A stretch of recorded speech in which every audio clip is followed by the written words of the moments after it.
Praise lord. ఈరోజు దేవుని వాగ్దానము తేదీ జనవరి 12, 2026.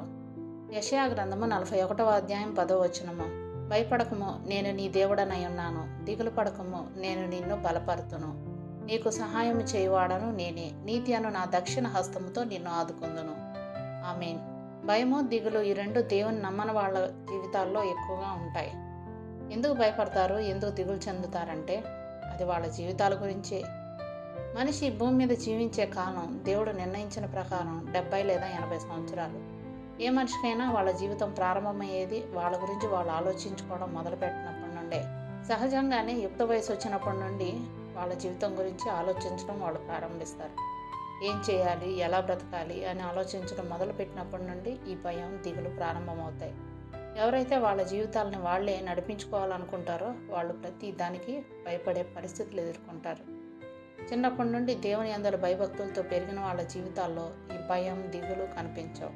వాళ్ళు ప్రతి విషయాన్ని దేవునికి అప్పగిస్తారు కాబట్టి నిశ్చింతగా ఉంటారు. కొండల తట్టు నా కన్నులు ఎత్తుచున్నాను, నాకు సహాయం ఎక్కడి నుండి వచ్చును అన్న ప్రశ్నకు యెహోవా వలననే నాకు సహాయం కలుగును అన్న జవాబు వాళ్ళ దగ్గర ఉంటుంది. అందుకే దేవుని బట్టి చాలా ధైర్యంగా ఉంటారు. కనాను దేశాన్ని స్వాధీనపరచుకోవడానికి ముందు దేవుడు యెహోషువతో నిబ్బరము కలిగి ధైర్యముగా ఉండుము, దిగులు పడకము, జడియకము, నీవు నడుచు మార్గమంతటిలో నీ దేవుడైన యెహోవా నీకు తోడై ఉండును అనే యెహోషువ గ్రంథం 1వ అధ్యాయం 9వ వచనంలో ఎంతో ధైర్యం చెప్పాడు. ఎందుకంటే అక్కడ ఎంతో మందితో యుద్ధం చేయాల్సి ఉంది. ఆ యుద్ధాన్ని ఎదుర్కొనేటప్పుడు దేవుడు నాతో ఉన్నాడు అని యెహోషువ గుర్తుపెట్టుకోవాలని దేవుడు ధైర్యం చెప్పాడు. దేవుని నమ్మని వాళ్ళ జీవితాలు దిగులు, భయంతోనే ముగుస్తాయి. దేవుని నమ్మిన వాళ్ళ జీవితాల్లో ఈ భయము, దిగులు తాత్కాలికమే. ఒకవేళ భయపడినా, దిగులు పడినా వెంటనే దేవుని బట్టి ధైర్యంగా ఉంటారు. కాబట్టి దేవుడు మనతో కూడా ఉన్నాడని దేవుని బట్టి ధైర్యంగా ఉందాం.